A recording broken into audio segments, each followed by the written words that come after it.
Hello everyone, it's Lisa O'Brien here. Hope you're ready for some painting and some creativity today. Let's get going.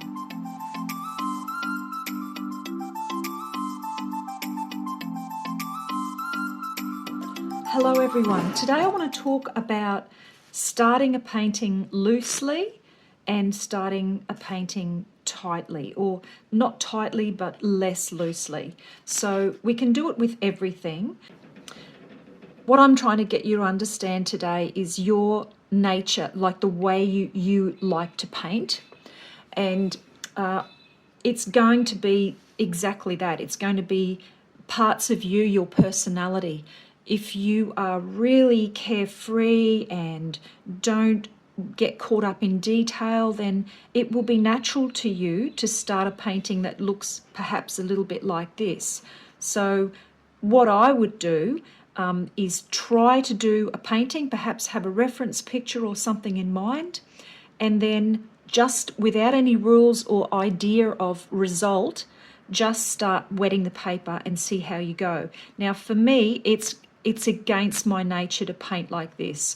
I'm more this type of painter, and believe it or not, that's even loose for me. So what I tend to do is little examples like this where I will do it twice. I'll wet the page, I'll really let fly, but normally you have a choice for which one that just naturally will come out of you. And then if you're not happy with things, so my career has forced me, or influenced me I should say, to be very specific with my painting because I get paid for a specific result. So that's where that comes from. But in my heart, I love the joy that I get from not having to be so specific and having that freedom. So what I tend to do is this one first, and then I go, right, I know what I'm doing. It's become familiar to me. I'm happy with colours. And then I move on to something that I can be more free about. Because at the end of the day, it's watercolour. So what I want to show you is two examples. I want to work over this and tighten it up. And with this one, these two examples, what I want to show you is the fact that you can work very loosely. And then once it's completely dry, so remember, feel the paper, it shouldn't be cooler at all than the dry areas. You can then specifically wet areas. And for this, I'd use a slightly smaller brush. And you come in with a specific colour in mind. You can add little bits of detail. They can be soft, they can be very hard-edged if you don't wet the paper. But what it gives you is a freedom, and you can be happy knowing that it's already looser than what you would naturally paint. So it's probably something that as a beginner you don't think too much about, but I would like to introduce the concept to you now, because as you build your experience as a watercolor artist, knowing where you sit on that scale of naturally loose to naturally tight is really, really helpful, because I sort of was pulled to one side for obvious reasons, but then it took me a while to actually go, you know what, all the paintings that I do that I love both doing and the result have just got that little bit more looseness in them. And then I can rely on my neatness and my control and my natural ability to be more tight to come in at the end and build the form, okay? Even with the darks, with the shade, I mean, I'm loving that just the way it is. But if I don't wet my brush first, I can, just like I did here, I can come in and specifically, maybe perhaps on this side, I can specifically create some really nice contrast and definition of shape. And over here, doesn't have to be a lot to form interest, and what it's doing is it's actually making this float forward and upward of this. So now this fuzzy shape here doesn't make too much sense, so what I can do is use the same technique, but wet the paper first a little bit, of course. And by being neater and having a bit more control, I can form shapes that give me a little bit more understanding of what is happening in that area.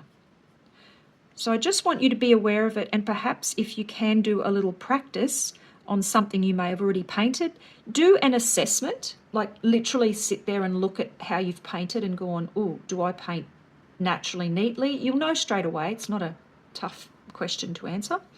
And then figure out which one you prefer. You may be a big drawer, in which case if you sketch a lot, look at how detailed your sketch is. That will be your giveaway.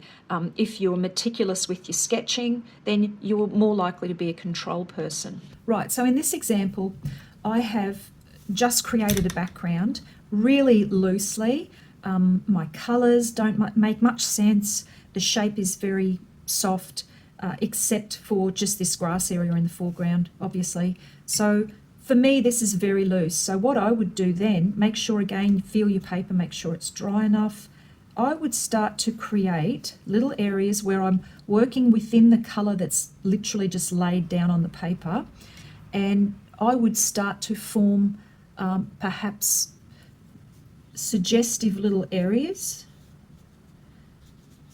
And again, whether you work with reference or whether you just like to play, it's something that you could benefit from. If you're too tight and controlling, please try this one. It really does help because it actually makes you more creative as you go. You're forced to try and create things out of what's laying down on the page and how the paper's working on the paper. Did I say paint? Paint. Sorry, I'm still I'm still a bit under the weather. My brain's a bit under the weather too. Sorry. So yeah, play with things that normally, oh, everything's happening today. I think the world is trying to say just rest because the phone just ran out of battery. Now my dog's trying to get in through the glass door. Sorry for that interruption. But yeah, just pick colours out, and even if you have in your mind that this is definitely an abstract, just play with it and see, because it's out of these things that A, you'll loosen up straight away, and B, you might actually end up with a painting that you love because you haven't had that focused, controlled way of thinking.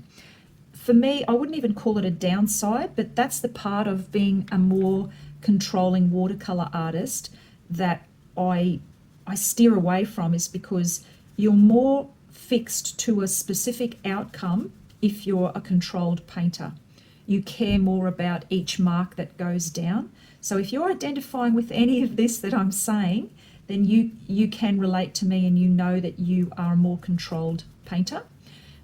So obviously when I teach in a very realistic way, breaking things down step by step, but it dawned on me this week that it may be teaching you to become very tight painters, because we're progressing specifically in steps. You know, we're very cautious with what we're doing. I'm explaining it. So what I'd love to do is just play and play and play. You can't go backwards from playing. You get experience, and then you actually allow yourself the freedom of trying things that you normally wouldn't try. It's not in your nature.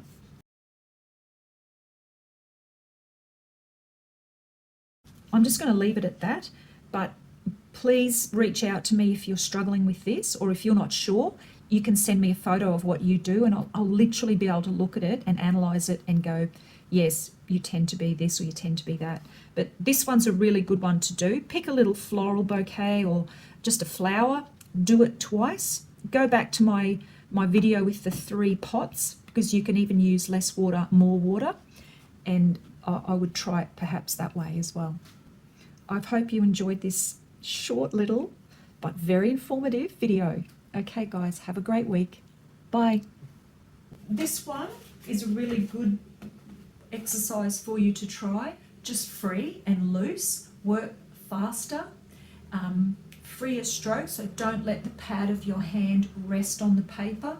Sometimes it helps me, even if I'm doing a smaller painting, to actually use a standing easel and paint standing up, because that frees me up. When I'm sitting down, I tend to have smaller body movements, which leads to more precision.